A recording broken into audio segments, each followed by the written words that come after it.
Kalau kita melihat adanya pembentukan Satgas LCT ini, sebelumnya mungkin Bapak ada evaluasi tersendiri, seperti apa sih penerapan LCT ini di lapangan? Ya, LCT ini memang tujuannya baik lah ya. Jadi kita tidak tergantung mata uang US dollar, tapi secara fisiologis tetap dolar itu merupakan satu keinginan para eksportir maupun importir.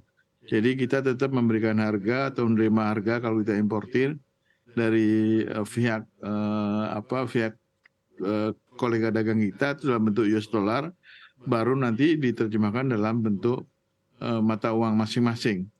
Nah, jadi tetap acuan pertama pakai dolar.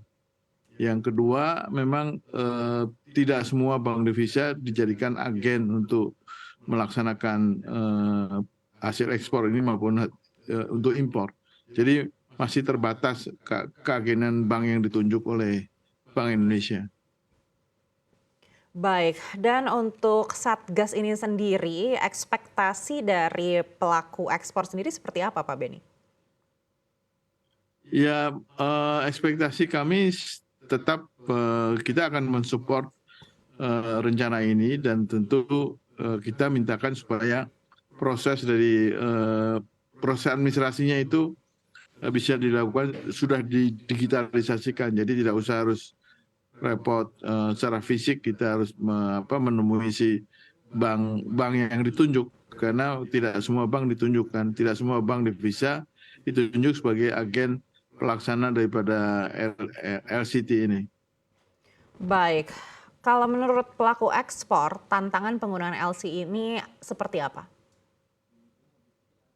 Ini hal yang baru, memang hal yang baru, walaupun sudah ada beberapa yang sudah berjalan, dan memang progresnya cukup baik ya. Artinya dari tahun 20 kalau nggak salah ini digulirkan dengan 4 negara, Jepang, Korsel, China, sama Thailand.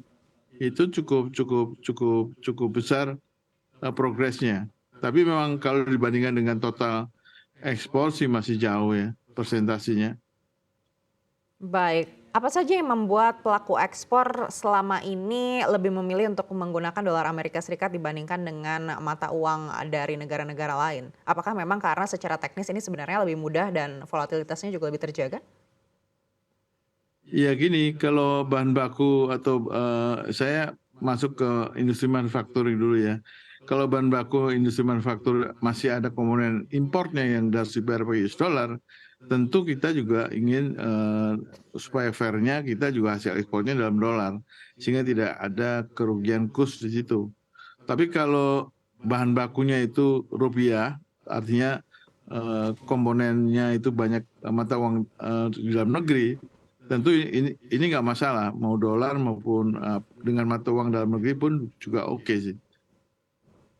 Baik, lalu secara teknis nanti seperti apa di lapangan apabila ternyata lebih mementingkan transaksi dengan mata uang dari banyak negara, artinya pelaku ekspor ini harus memperhatikan seperti apa volatilitas dari setiap mata uang. Ya itu dia, kita harus memulai belajar memperhatikan setiap mata uang negara yang punya perjanjian LCT atau LCS ini setiap harinya tentu, karena kan perubahan nilai tukar itu setiap hari bisa berkali-kali gitu. Nah, untuk pengamanannya dulu memang kita sellingnya adalah di US sama-sama lah.